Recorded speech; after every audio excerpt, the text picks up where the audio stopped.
ত্রয়োদশ জাতীয় সংসদ নির্বাচনের জন্য ২৩৭ আসনের সম্ভাব্য প্রার্থীদের নাম ঘোষণা করেছে বাংলাদেশ জাতীয়তাবাদী দল বিএনপি। সোমবার ৩রা নভেম্বর রাজধানীর গুলশানে বিএনপির চেয়ারপারসনের কার্যালয়ে এক সংবাদ সম্মেলনে ২৩৭ আসনের দলীয় প্রার্থীদের নাম ঘোষণা করেন বিএনপির মহাসচিব মির্জা ফখরুল ইসলাম আলমগীর। আগামী নির্বাচনে বগুড়া ৭, দিনাজপুর ৩ এবং ফেনী ১ আসন থেকে নির্বাচন করবেন তিনবারের সাবেক প্রধানমন্ত্রী বেগম খালেদা জিয়া। প্রথমবারের মতো নির্বাচনে প্রতিদ্বন্দ্বিতা করবেন দলটির ভারপ্রাপ্ত চেয়ারম্যান তারেক রহমান। তিনি নির্বাচন করবেন বগুড়া ৬ আসন থেকে।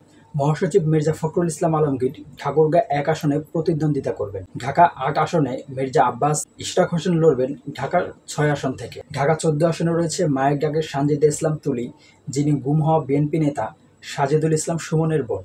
কক্সবাজার ১ আসন থেকে বিএনপির স্থায়ী কমিটির সদস্য সালাউদ্দিন আহমেদ। নেত্রকোনা ৪ আসন থেকে বিএনপির টিকিট পেয়েছেন সাবেক স্বরাষ্ট্র প্রতিমন্ত্রী লুৎফুজ্জামান বাবর। নেত্রকোনা ১ আসন থেকে কায়সার কামাল লড়বেন বিএনপির হয়ে।